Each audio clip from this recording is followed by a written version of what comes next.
Chers amis, bonjour et bienvenue sur les ondes de Radio Arc-en-Ciel en ce jeudi 21 juillet 2022. Nous fêtons Laurent de Brindisi qui était prêtre et docteur de l'Église. Et sûrement que Frédéric vous a déjà parlé de ce saint. S'il ne l'a pas fait, restez branchés sur Radio Arc-en-Ciel. Et bienvenue à toutes les personnes qui nous écoutent aussi sur YouTube, via l'application, via la page Jésus est mon guide sur Facebook, ou bien via les liens que vous envoie certains membres de Facebook. Un petit coucou particulier à Morissette qui se réveille très tôt pour gérer un petit peu cet épandage de la parole. Un petit coucou également aussi à Christina. Et un petit coucou personnel à une personne qui nous suit, qui commente, voilà. Bonjour à toi, ma chère Eliane qui va se reconnaître. J'ai eu l'occasion de rencontrer avec grande joie et grand bonheur. Et aujourd'hui, nous allons partir dans le livre de Jérémie au chapitre 2. Mais juste avant, je vous propose ce petit cantique de mon âge.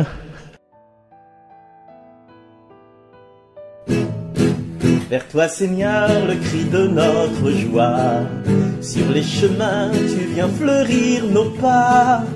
Ta voix nous ouvre la route qui donne vie au peuple en marche dans la nuit. Voici la fête, ces jours de joie. Alléluia. Aux bois et cordes, lancez vos notes. Alléluia. Vers toi, Seigneur, le cri de notre joie. Sur les chemins, tu viens fleurir nos pas. Ta voix nous ouvre la route qui donne vie au peuple en marche dans la nuit. Jésus nous donne l'esprit de vie. Alléluia. Sur notre route, il nous conduit. Alléluia. Vers toi, Seigneur, le cri de notre joie. Sur les chemins, tu viens fleurir nos pas. Ta voix nous ouvre la route qui donne vie au peuple en marche dans la nuit. Terre nouvelle, témoin du Père. Alléluia. Avec nos frères, marchons ensemble. Alléluia. Vers toi, Seigneur, le cri de notre joie. Sur les chemins, tu viens fleurir nos pas. Ta voix nous ouvre la route qui donne vie au peuple en marche dans la nuit. Au peuple en marche dans la nuit. Ta voix nous ouvre la route qui donne vie au peuple en marche dans la nuit.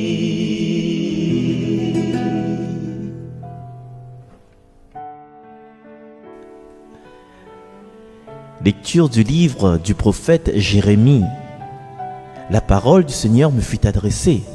Va proclamer aux oreilles de Jérusalem. Ainsi parle le Seigneur. Je me souviens de la tendresse de tes jeunes années, ton amour de jeune marié lorsque tu me suivais au désert dans une terre inculte.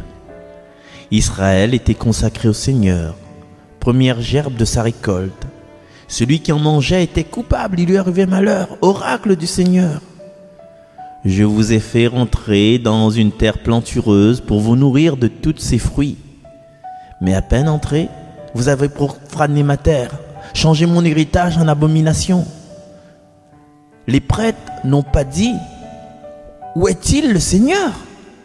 Les dépositaires de la loi ne m'ont pas connu. Les pasteurs se sont révoltés contre moi. Les prophètes ont prophétisé au nom du dieu Baal. Ils ont suivi des dieux qui ne servent à rien.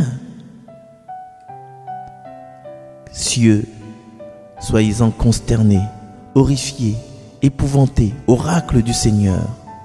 Oui, mon peuple a commis un double méfait. Ils m'ont abandonné, moi, la source d'eau vive. Ils se sont créés des citernes fissurées qui ne retiennent pas l'eau. Parole du Seigneur.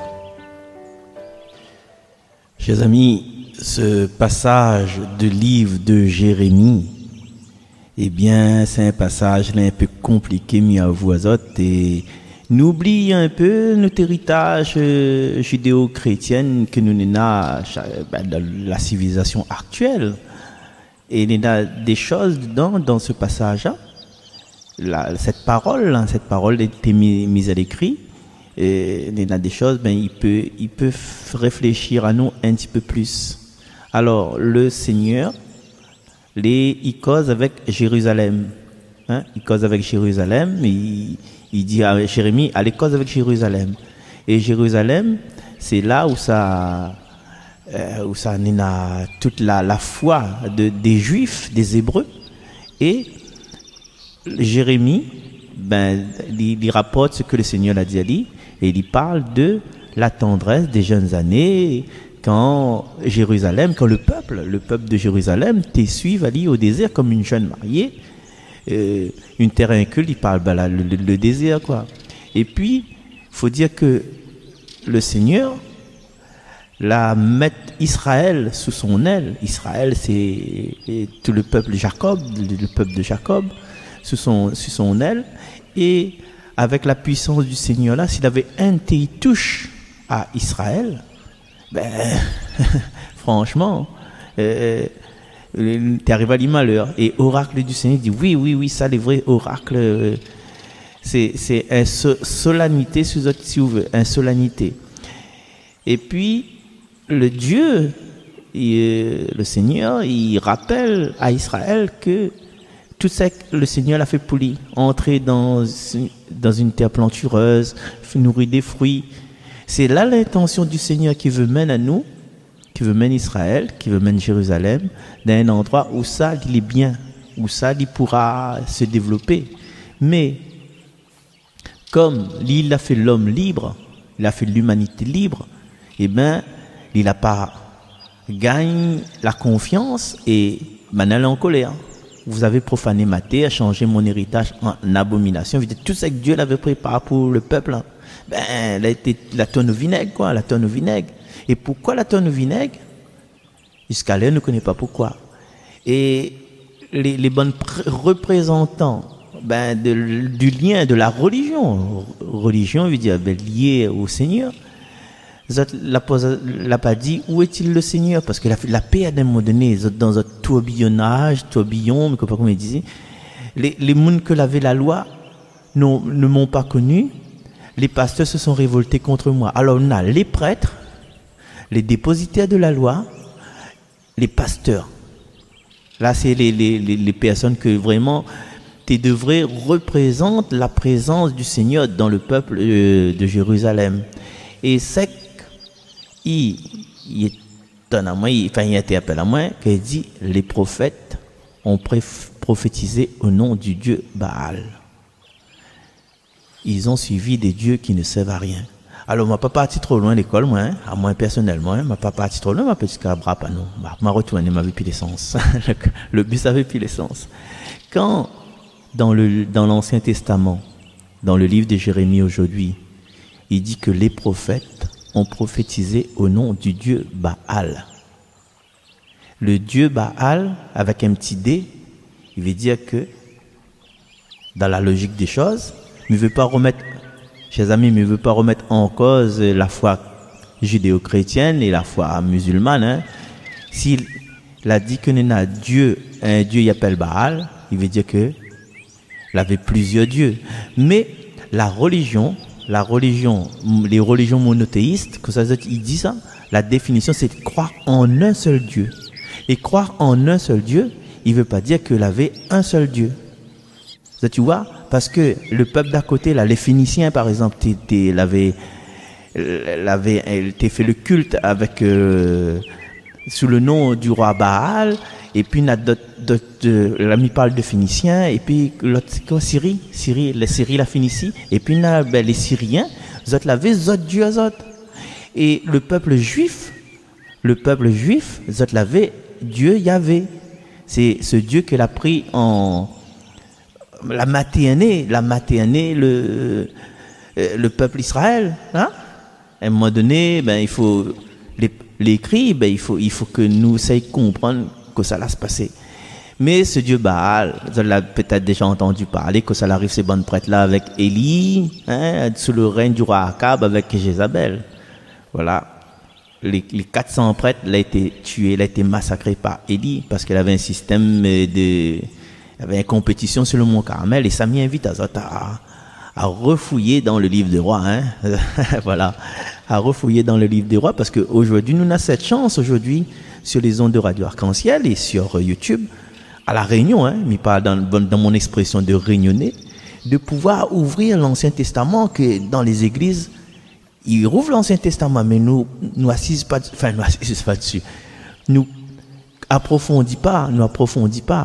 Et m'invite à chacun de nous, chez nous, à ouvrir le livre de l'Ancien Testament, bien à écouter et à dire ce que nous pensons en fait.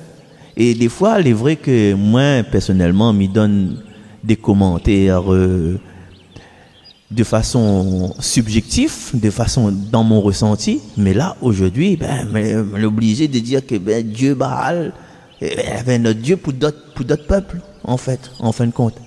Me dit pas que c'était un bon Dieu, mais me dit que l'écrit qu'il avait un Dieu qui appelle Baal, comme l'écrit là. Ouais. Alors, pas besoin de nous les consterner, nous les horrifier, nous connaître que le Dieu que Jésus apprend à nous, le Dieu qu'il amène pour nous, le Dieu qu'il a fait connaître à nous, son Père, ben c'est le Dieu amour. C'est le Dieu amour, c'est le Dieu. En fin de compte, même si l'Ancien Testament est un peu loin pour nous, il est un peu embrouillé là, dans tout ce vacarme théologique, si vous voulez, nous, aujourd'hui, si jamais nous adhérons à la foi de Jésus-Christ, mais je pense que la plupart est comme ça, hein, ça t'écoute à nous, nous calons sur le résultat. Comme Jésus l'a dit, on reconnaît l'arbre à ses fruits. Et les fruits de notre Dieu, c'est l'amour, c'est la charité, c'est le pardon, c'est tout ça en fin de compte. C'est notre Père qui est aux cieux, que ton nom soit sanctifié. Et nous revient dans le livre de Jérémie. Oui, mon peuple a commis un double méfait, ils m'ont abandonné. Moi, la source de l'eau vive. Il veut dire que notre Dieu, le Dieu de Jérusalem, il est la source d'eau vive. Il veut dire que là, en fin de compte, il est anthropoformé, quoi. L'abandonne à lui. Il veut dire que il force pas son amour, son amour est là. Il s'est pas crié à où. Viens, maman. Pareil, un gars là crie, maman, fais pas semblant, fais pas exprès. On peut pas gazer ça. Mais, l'y mettre au courant que si nous rencontrons d'autres dieux, d'autres Baal, si vous voulez, dans notre vie moderne, nous n'aurons pas cette consistance, nous n'aurons pas cette assurance que la vie sera avec nous. Parce que, comme il dit, ils se sont creusés des citernes fissurées qui ne retiennent pas l'eau. Alors, chers amis, cette parole d'aujourd'hui, il résonne en nous de mettre notre confiance. Allez, n'oublie le mot Dieu, hein, parce que peut-être en beau, il y a d'autres là, entre Yahvé et Baal. Mais dans les valeurs divines, et ces valeurs divines, nous connaissons que c'est l'entente, que c'est l'amour, que c'est l'espérance. Quand on a un conflit, quand on a un mésentente dans la case, quand le garçon il commence à crier là, si nous utilisons l'amour, l'écoute, mon enfant, assise là, cause un petit coup, que ça l'a fait. Voilà. Et sinon on va y balader, comme dit Thomas d'Ansainbourg, si la fille, il sort de l'école, il arrive, il dit, fais chier l'école. Non, les gars, non, soyez pas surpris, hein, parce que c'est l'expression vraie, hein, c'est l'expression qu'on est dans la case, fais chier l'école. Elle dit, arrête, dis ça, allez, rentre d'autres chambres, allez, foutre le son. La maman, il dit ça. Et le lendemain, fais chier l'école, ouh là là, fatigant. Arrête, rentre d'autres chambres, allez, foutre le son. Mais troisième jour, si la fille redit les mêmes affaires. Et là, c'est justement, c'est le Dieu de l'amour qui prend place. T'es ma fille, troisième fois, dit ça, ben, expliquez un coup que ça va se passer donc. T'es ben maman, tout le temps, me dit, fais chier l'école, mais comme si on entend pas moi, on pas ma douleur, ou écoute pas moi, repousse à moi, ben, justement, ben, ce soir, Mais quand on fait un contact, ah non, si c'est comment explique comment il se passe là-bas, que c'est le professeur mathématique qui fait. Voilà, c'est quand nous avons cette expression, ce cocon d'amour, ce cocon d'écoute, ben, c'est là que Dieu, où ça Dieu y habite. Nous pouvons faire la prière, nous pouvons faire chapelet, nous pouvons faire neuvaine, mais si entre nous-mêmes là, entre nous avons des idées de défis, des idées de méfiance, nous pose pas nous pour dire comment nous aimerait, parce que nous tous y aspirons au bonheur, nous tous y aspirons à l'amour, nous tous y aspirons à l'harmonie, mais il y a quelque chose en nous, il y a une certaine attitude en nous qui sépare à nous de cet amour de Dieu. Et Jérémie l'a bien dit, rappelle à nous des bonnes choses que Dieu l'a fait pour nous, que l'amour l'a fait pour nous, que le pardon l'a fait pour nous quand nous étions au désert, quand nous étions encore innocents. Et des fois, cette innocence-là, il manque à nous. L'innocence des enfants, l'innocence infantile, cette innocence qui fait que, quand on croyait qu'un maramaille là, le maramaille, il boude, il s'assied sur son chaise bleue de punition, lui. Mais après, 5 minutes plus tard, il revient, il retrape, il rejoue un coup. Mais nous, grands, nous adultes, hein, quand nous avons un conflit là, eh bien, le conflit là, il traîne. Et quand nous essayons, ramène le dialogue, ben, il y a toujours un des deux. Aujourd'hui, chers amis, l'écriture, peut-être à travers tout ça, à travers ce tourbillon-là, il invite à nous justement à poser à nous, à voir le bonheur que Dieu l'a fait pour nous, à voir tous les moments de joie que Dieu l'a fait pour nous. Et ces moments de joie que Dieu l'a fait pour nous, nous aussi, en tant qu'hommes, à l'image de Dieu, nous sommes capables de faire cette harmonie, cette entente, ces degrés de pardon autour de nous, au lieu de faire ça tout le temps. Là, dit la fait, ouais, cause il y a un tel, ainsi, c'est là. Ben, on nous fait un compte avec nous. C'est bon, nous fait ça? Allez, merci. En toi, Seigneur, est la source de vie. En toi, Seigneur, est la source de vie. Dans les cieux, Seigneur, ton amour, jusqu'aux nues ta vérité. Ta justice, une haute montagne, tes jugements, le grand abîme.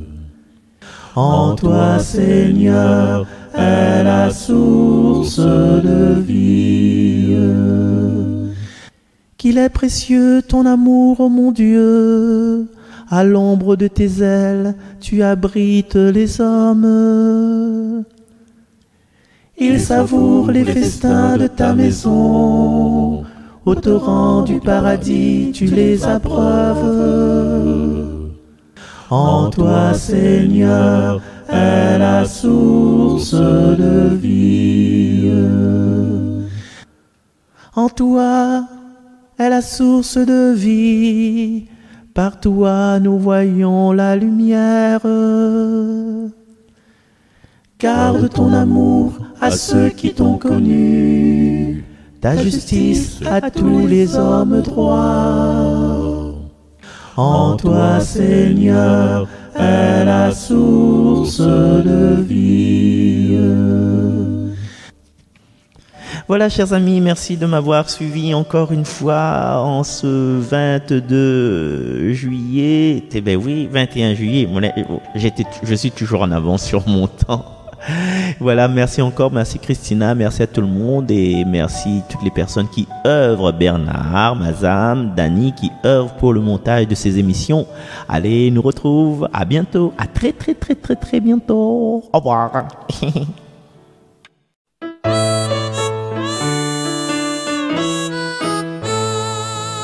Mon dernier espoir, c'est le Seigneur. Mon dernier espoir, c'est le Seigneur. On m'a jeté au trou, emmuré dans ma tête. Je n'ai même plus le goût de crier qu'on arrête. Mon dernier espoir, c'est le Seigneur. Mon dernier espoir, c'est le Seigneur. À cette profondeur, mes coups vont-ils s'entendre? Je crie vers toi, Seigneur, mais sauras-tu descendre? Mon dernier espoir, c'est le Seigneur. Mon dernier espoir, c'est le Seigneur. Je me redis ton nom comme une litanie. Toi, tu sais le pardon qui nous réconcilie. Mon dernier espoir, c'est le Seigneur. Mon dernier espoir, c'est le Seigneur. Je suis certain de lui, plus sûr de sa relève.